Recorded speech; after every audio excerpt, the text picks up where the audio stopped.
Good morning! Another day off, another vlog, another gala. Chares! Okay, pupuntahan natin itong Sunset Peak. Actually, matagal ko nang gusto itong puntahan, pero dahil malayo nga sa location ko, so hindi basta-basta na mabisita natin ito. So, andito tayo ngayon. Ayan, I'm so excited kung anong makikita natin. Okay, sa magtatanong, kung may magtanong, char! Sa magtatanong kung paano bang papunta rito sa Sunset Peak, so sakay lang tayo from MTR Tongchong Exit B, sakay lang tayo ng bus 11. Andun yung may bus terminus. So, get off tayo sa Pak Kung Au. Yun na yung starting point papuntang Sunset. Mabilis lang siya guys kasi may mga signages naman na nilalagay doon. At sa mga nagsasabi na, hala, hiking na naman. So, walang kapaguran. Ganito talaga siguro guys kung anong tawag nito? Hyper. Pero anyway, alam mo ba, pag hindi makarelate talaga ang mga hindi nag-hiking kasi once na mag-akyat ka ng isang bundok, you want more, more and more. Ganun yung pakiramdam mo pag once na nakastart ka na mag-hiking. Iba yung feeling, as in. So, sa na to, expect natin na itong hiking na to is a bit challenging dahil sa daanan, very step. So, siya, may rugged terrain talaga. Oo. So, make it sure na you wear proper hiking shoes or hindi pwedeng magpalda-palda dito, guys. Wala. At expect din natin na talagang sobrang init. Mainit sa lugar na to kasi open area itong hike na to. Walang mga puno pag sa pinakauna lang yung mga daanan mo, yun. After that, wala na talaga. Tuloy-tuloy na yan. So, ang natin dito is approximately yung lakaran natin is 4 to 5 hours. Depende na yan sa bilis ng lakad mo. So, na yan, out and back na yan.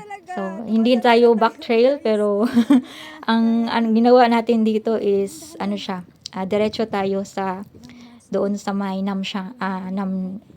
or Moiwo, pwede ka mag-exit ng Moiwo.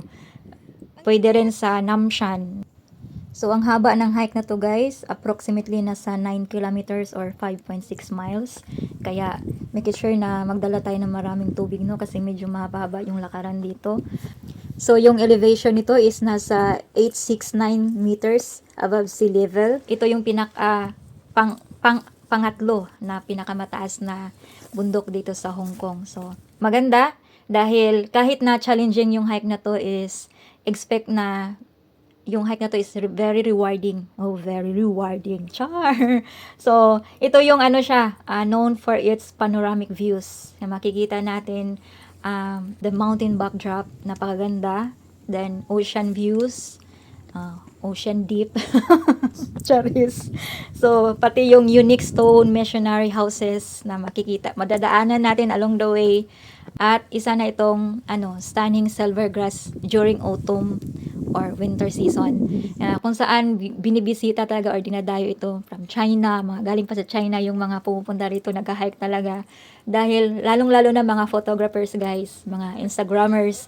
Kasi maganda, sobrang ganda during winter season kapag makikita natin itong silver grass. Makikita natin mamaya. Anyways, so along the way. At ito yung makikita natin, diba? Sobrang ganda. Ay, charis. Pero walang charis-charis to guys. Maganda talaga itong Sunset Peak. At na-amaze ako sa mga nag-hiking. Talagang, diba? Sobrang tawa. Narinig mo yata yung tawa nila. So, hindi mo yan magagawa doon sa baba guys. Anyway, so, may nagtanong ba, hindi ka ba napagod na akyat ka ng akyat? Imbis na magpahinga ka? Guys, nakakapagod siya kasi nag-exert ka ng effort Pag-akyat, ilang bundok yung aakyatin mo. Pero iba yung pagod Ibang pagod at iba din, hindi ko ma-explain. Oo, yung mararamdaman ko. Every time na pumupunta ako sa bundok or mag-hiking ako, is, alam mo, yung para kang isang computer na nagre-restart. Nagre-reboot yung utak mo. Meaning, halimbawa may mga problema ka or may mga gusto kang mga desisyon sa buhay, ano siya, it gives you clarity. Char! Ano namang yung word na yan? Sige, dictionary nga. So, ito guys, ito yung iconic din yun. Itong, yung batong yun, mostly yung mga hikers is talagang maglambitin doon. Maganda ang ano doon. Hindi na ako nagpaano guys, hindi na ako nagtry doon kasi ang daming nakapila. At maganda sa hiking guys, marami kang makilala. May nakilala ko ngayong araw na to na taga Pinas.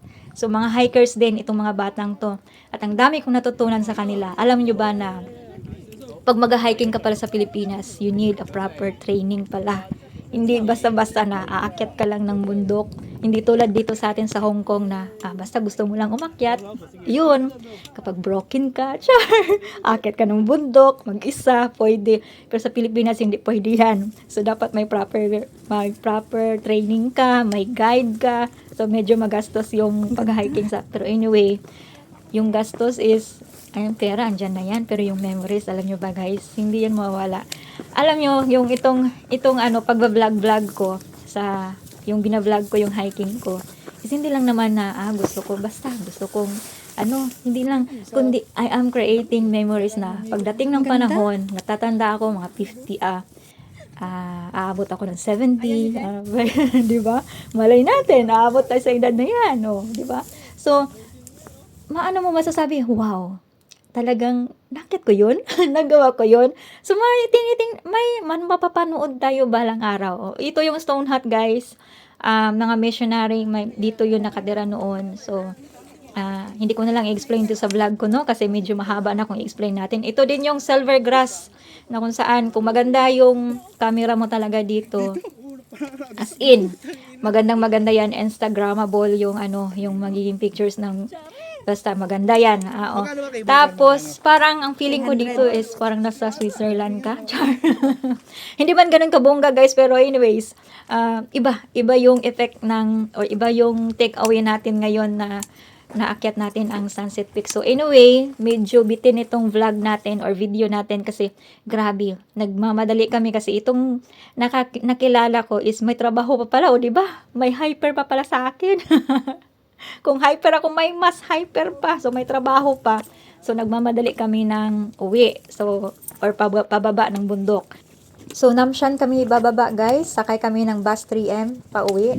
Thank you for watching. Bye-bye!